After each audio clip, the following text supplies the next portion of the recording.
लोभ और तृष्णा। एक बार राजा भोज के दरबार में एक सवाल उठा कि ऐसा कौन सा कुआं है जिसमें गिरने के बाद आदमी बाहर नहीं निकल पाता। इस प्रश्न का उत्तर कोई नहीं दे पाया।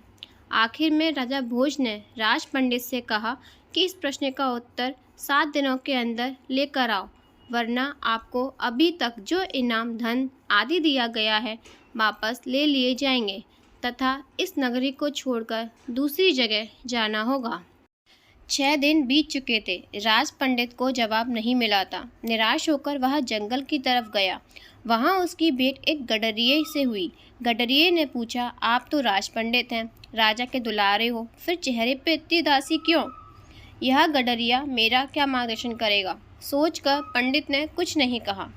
इस पर गडरिये ने पुनः उदासी का कारण पूछते हुए कहा, पंडित जी, हम भी सत्संगी हैं, हो सकता है आपके प्रश्न का जवाब मेरे पास हो, अतः निसंकोच कहिए।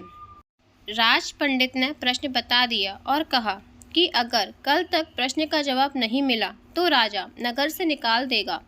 गडरिया बोला, मेरे पास पारस है, उससे खूब सोना बनाओ।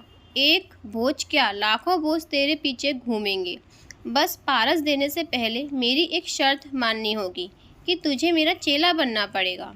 राज पंडित के अंदर पहले तो अहंकार जागा कि 2 कौड़ी के गडरिये का चेला बनूं, लेकिन स्वार्थ पूर्ति हेतु चेला बनने के लिए तैयार हो गया। गडरिया बोला, पहले भेड़ का दूध पियो, फिर चेला बनो। राज पंडित ने कहा, यदि ब्राह्मण भेड़ का दूध पिएगा तो उसकी बुद्धि मारी जाएगी। मैं दूध नहीं पीऊँगा। तो जाओ, मैं पारस नहीं दूंगा। गडरिया बोला।